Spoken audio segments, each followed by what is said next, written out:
Hi everyone, Amber Canoy here for Everyday Kentucky. We are visiting Solutions Functional Medicine with Mandi Snell, and we're talking about testosterone. So specifically in men today. We're going to get to the women and how that plays a role, but today we're talking about men. Okay, so testosterone is so misunderstood, and this is so unfortunately, I call it the public relations issue with testosterone, because the reputation of that for men has been maybe some abuse, and a lot of bad data has been what we call extrapolated from the use of anabolic steroids, and that's been equated to testosterone in the industry, and that's so unfortunate because most men are not taking testosterone for protection, as an anti-inflammatory, as an antioxidant, vascular protector, muscle preserver, mental health drug.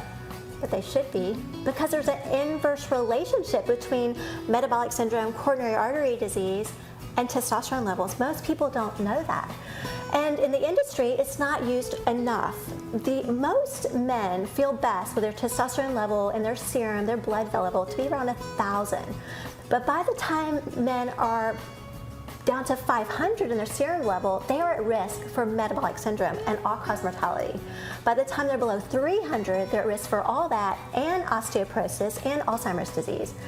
And you cannot get an ICD-10 code for the diagnosis of low testosterone and an FDA-approved prescription that their insurance will pay for until they're below 300. Well, that's unfortunate because by the time they're below 300, they're already highly at risk.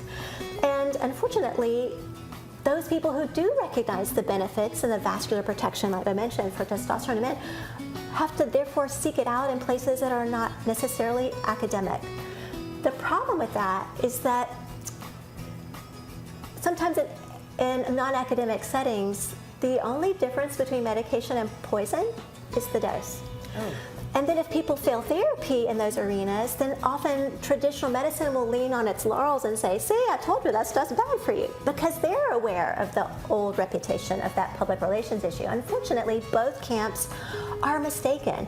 It's the functional medicine voice that we hope, and that Solutions wants to be counted with, that functional medicine voice that is saying, listen, this is so important to understand this right, to bring your questions about that, bring like the myths that you've heard to an academic voice, because this thing is so important for vascular health and all of its benefits, and it's good to learn about that. In fact, we don't even want you to take our word for that. We want you to let us be your librarian, let us show you our studies, and give you the opportunity to make an informed decision about this for yourself, and we'd be glad to do that. And I know they still got questions, so go online, give them a call.